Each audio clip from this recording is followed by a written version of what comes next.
অন্যায়ের সঙ্গে আপোষ নয়, ২১-এর মঞ্চ থেকে নির্দেশ মমতা বন্দ্যোপাধ্যায়ের। বলে দিলেন, বিত্তবান চাই না, দলে বিবেকবান লোক চাই। রাজধর্ম পালনের কথা বলেও দলের নেতাকর্মীদের সংযত হওয়ার হুঁশিয়ারি তৃণমূল সুপ্রিমোর। দলে লোভী নেতাকর্মীদের প্রয়োজন নেই, শাসন মমতার। হারা এলাকায় বাড়ি বাড়ি গিয়ে ক্ষমা চান কর্মীদের নির্দেশ মুখ্যমন্ত্রীর। তৃণমূল কংগ্রেস মানুষের সামাজিক বন্ধু হবে। আমি বিবেকবান চাই, বিত্তবান চাই না। আমি অল মিউনিসিপ্যালিটি, পঞ্চায়েত, এমএলএ, এমপিদের সকলকে বলবো, এখন থেকে কোনো অভিযোগ যেন কারো বিরুদ্ধে দল না পায়। যদি কোনো অভিযোগ কারো বিরুদ্ধে পায়, আমরা কিন্তু উপযুক্ত অ্যাকশন নেব। আমি চাই আপনারা গরিব থাকুন, মানে যা আছে ঘরে সেটা খেয়ে বেঁচে থাকুন। আমার লোভ করবার দরকার নই। আমরা লোভী হতে চাই না, আমরা মানুষের বন্ধু হতে চাই।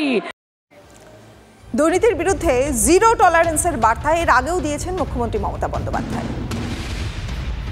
আমি টাকা তোলার মাস্টার চাইছি না, আমি জনসেবক চাইছি।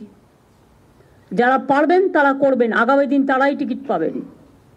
আর যারা করবেন না, I will throw them out. এখানে আমি কোনো কারো কথা শুনবো না, সে যত বড়ই নেতা নেত্রী হোক। এটা মাথায় রাখতে হবে। অন্যদিকে দলীয় সংগঠন নিয়ে বার্তা পৌঁছে দিলেন অভিষেক বন্দ্যোপাধ্যায়। যেখানে যেখানে দলের ফল খারাপ হয়েছে, সেখানে সেখানে দায়িত্ব থাকা নেতৃত্বকে রেয়াত করা হবে না বলে একেবারে স্পষ্ট জানিয়ে দিলেন তৃণমূলের সর্বভারতীয় সাধারণ সম্পাদক। আমাদের ২৬-এর জন্য এখন থেকে প্রস্তুতি নিতে হবে। পুরসভায় যারা দায়িত্বে আছেন, পঞ্চায়েতে যারা দায়িত্বে আছেন, তাদের কর্মীদের কথা ভাবতে হবে, নিজের কথা ভাবলে চলবে না। আমি পুরসভার কাউন্সিলরের টিকিট পাবো, আমার ওয়ার্ড থেকে আমি জিতবো, আর লোকসভা বিধানসভায় দল প্রত্যাশিত আর আশানুরূপ ফল করবে না, আপনার বিরুদ্ধে দল ব্যবস্থা নেবে, যত বড় নেতার ছত্রছায়ায় আপনি থাকুন। পঞ্চায়েতে আপনি টিকিট পাবেন, আপনি গ্রাম পঞ্চায়েতের প্রধান, উপপ্রধান, আপনি আপনার ভোটে জিতবেন। বিধানসভা, লোকসভায় আপনি ভাববেন মমতা ব্যানার্জি এসে একটা মিটিং করবে, অভিষেক ব্যানার্জি এসে একটা মিটিং করবে, প্রার্থী জিতবে। গায়ে গতরে আপনি যে পরিশ্রম আপনার নির্বাচনে করেন, সেই পরিশ্রম প্রত্যেকটা নির্বাচনে করতে হবে। জয়ন্ত জেসিবি নিয়ে তোলপাড় রাজ্য রাজনীতি। ঠিক এই আবহে বিধানসভা নির্বাচনের আগে দলের ভাবমূর্তি ফেরাতে ২১-এর মঞ্চকেই হাতিয়ার করলেন মমতা বন্দ্যোপাধ্যায় এবং অভিষেকরা। আমাদের সঙ্গে রয়েছেন বিজেপি নেতা সজলবাবু। সজলবাবু, আপনাকে TV9 বাংলায় স্বাগত। সাম্প্রতিককালের এই যে একের পর এক ঘটনাগুলো ঘটে যাচ্ছে এবং তারপরই মুখ পুড়েছে তৃণমূলের, এরপর মুখ রক্ষার চেষ্টার জন্যই কি তৃণমূল মরিয়া হয়ে রয়েছে? প্রথমে আমি আপনাকে বলি, দেখুন, এক মুখ কতবার পড়াবেন, এক মুখে কত কালি মাখাবেন, একই তো হবে না।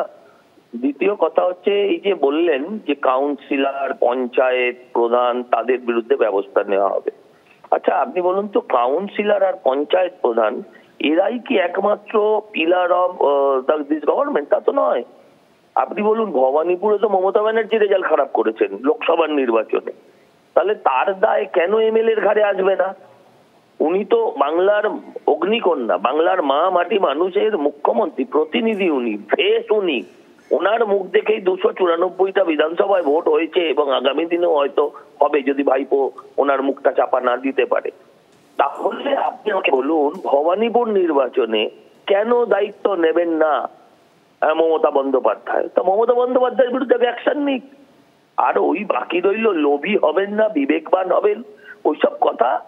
বিবেক যদি সত্যিই জেগে থাকে, নিজের বাড়িতে গিয়ে বলুন না, নিজের বাড়িতে গিয়ে বলুন যে লোভী হবেন না।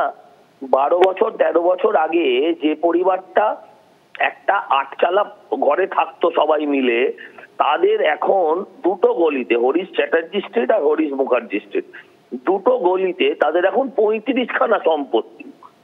ভাইপো নিজে প্রাসাদে থাকবে আর উনি বলবেন বিবেক জাগাও, লোভী হয়েও না, গরিব হয়ে যাও।